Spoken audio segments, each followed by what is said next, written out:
Wyróżnikiem tego odcinka będzie to, że właściciel przez większość badanych kilometrów podróżował samochodem z przyczepką kempingową. Były odcinki z długimi podjazdami w upałach, więc mogły wtedy następować szoki temperaturowe. Mam wrażenie, że wtedy zintensyfikowało się wypłukiwanie starych nagarów, co chyba widać w filtrze, próbowałem uchwycić to na zdjęciu.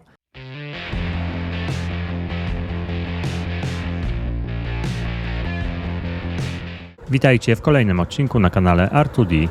Bohaterem tego odcinka będzie prezentowany samochód Volvo V50, rok produkcji 2004, silnik 2.4 benzyna, bez filtra cząstek stałych, przebieg ogólny 304 tysiące km.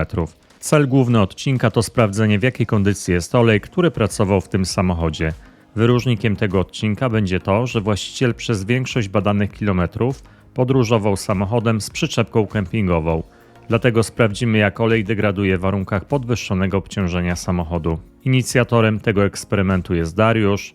Na ekranie prezentuje podstawowe informacje o nim, jego wiek, miejsce zamieszkania oraz preferencje dotyczące wymiany oleju silnikowego.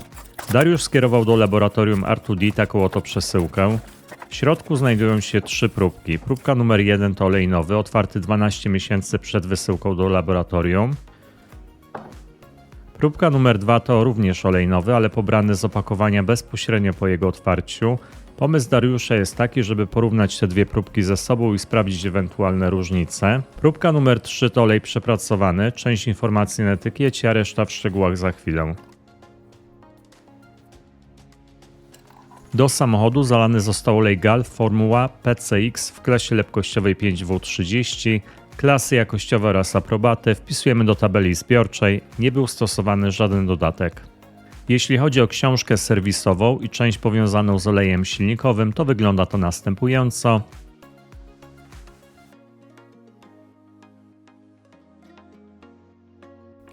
Przebieg badanego oleju to 5600 km, w tym uwaga, około 3000 km z przyczepą kempingową.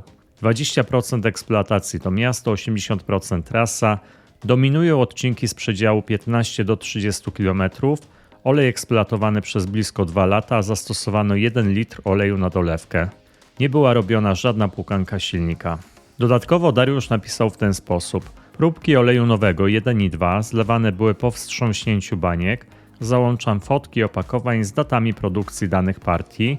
Przebieg na oleju w większości zrobiony z przyczepą kempingową.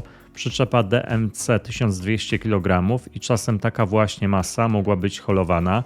Były odcinki z długimi podjazdami w upałach, więc mogły wtedy następować szoki temperaturowe. Mam wrażenie, że wtedy zintensyfikowało się wypłukiwanie starych nagarów, co chyba widać w filtrze, próbowałem uchwycić to na zdjęciu. Na autostradach przelotowa z budą to 100 km na godzinę, więc też dość sporo. Jazda bez przyczepy to kręcenie po okolicy przez żonę, która nie jeździ do biura, więc Volvo głównie stoi. To auto pełni rolę auta awaryjnego w domu, wtedy gdy nie ma głównego auta. Przechodzimy do badań laboratoryjnych. Najpierw 2 próbki oleju świeżego, a następnie badanie oleju przepracowanego. Zapraszam.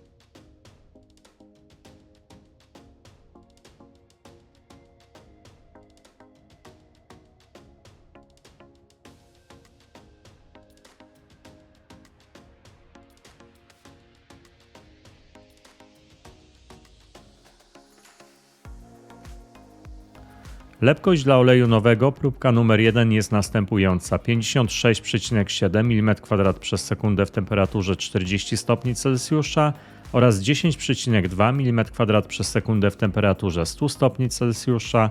Wskaźnik lepkości wynosi 169. Przechodzimy bezpośrednio do pomiaru próbki numer 2. Zapraszam.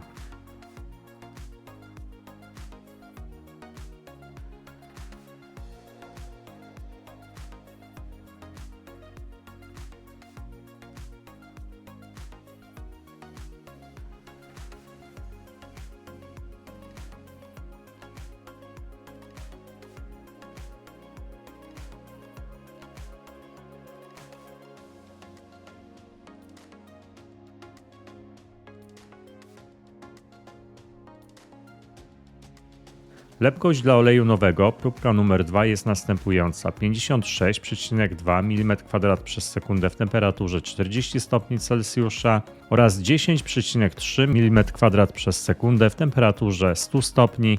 Wskaźnik lepkości wynosi 173. A to oznacza, że mamy pierwszy wniosek. Zróżnicowanie między próbkami z punktu widzenia zmian parametrów lepkościowych jest znikome. Różnice w lepkościach nie przekraczają poziomu 1%. Sprawdźmy jeszcze zgodność z deklaracją producenta. Do porównania wziąłem próbkę numer 1. Tutaj pojawiają się trochę większe różnice. Lepkość zadeklarowana jest o około 3% wyższa od tej zmierzonej. I analogiczne wnioski otrzymaliśmy w odcinku numer 130, gdzie badaliśmy olej tego samego producenta. Zapraszam do trzeciego pomiaru lepkości. Badamy olej przepracowany.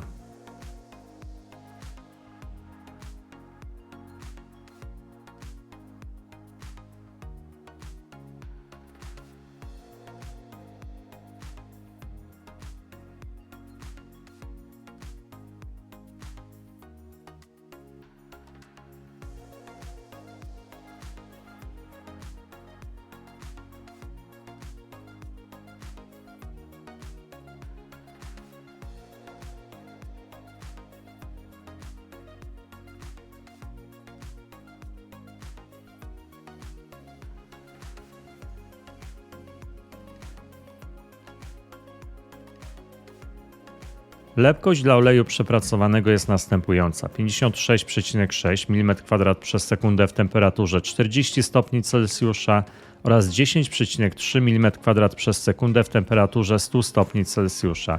Wskaźnik lepkości wynosi 173. A to oznacza, że lepkość utrzymuje się na praktycznie niezmienionym poziomie. Z punktu widzenia tego parametru nie otrzymujemy żadnych niepokojących sygnałów. Przechodzimy do kolejnego etapu badań, test bibułowy. Wykonano go w oparciu o test Motor Check-up oraz bibułę, której możliwości są cały czas sprawdzane. Zobaczcie, jak wyglądała aplikacja kropli na test oraz kilka zdjęć po określonym upływie czasu.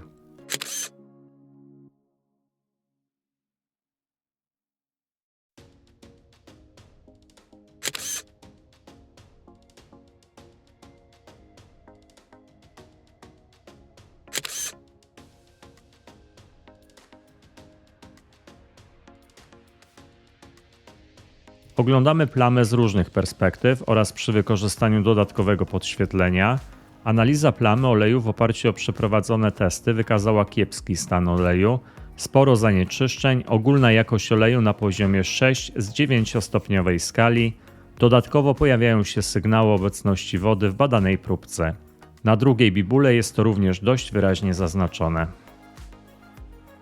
Przechodzimy do podczerwieni, rejestrujemy widma dla 3 próbek.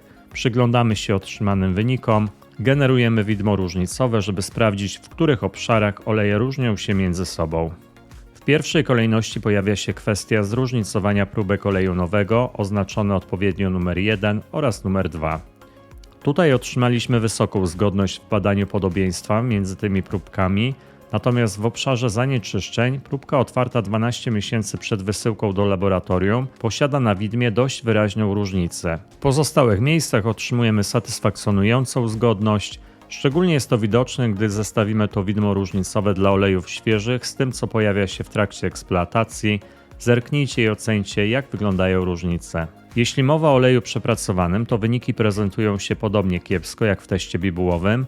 Mocna degradacja antyutleniacza, degradacja dodatków, bazy, stan ostrzegawczo-krytyczny. W obszarach zanieczyszczeń nie ma niepokojących sygnałów. Stopień nitrooksydacji, stan alarmowy, stopień sulfonowania, stan ostrzegawczy. Podsumowując, jest to kolejny odcinek, w którym otrzymano potwierdzenie potrzeby wykonywania kompleksowej oceny jakości oleju silnikowego. Bazując wyłącznie na pojedynczych parametrach, można uzyskać błędny obraz na temat degradacji oleju silnikowego. W idealnym układzie eksperymentowania niezbędna byłaby jeszcze analiza koncentracji pierwiastków w tym oleju, jak również 2 bardzo ważne parametry: zasadowość oraz kwasowość oleju. Dziękuję za wspólne eksperymentowanie. Jeśli materiał był dla Was interesujący, zostawcie proszę jakiś sygnał, komentarz lub łapka w górę, ponieważ jest to dodatkowy zastrzyk motywacji dla mnie do kolejnych testów. Zapraszam osoby zainteresowane udziałem we wspólnym eksperymentowaniu do kontaktu mailowego. Znajdziecie go w opisie filmu. Do usłyszenia w następnym odcinku. Cześć!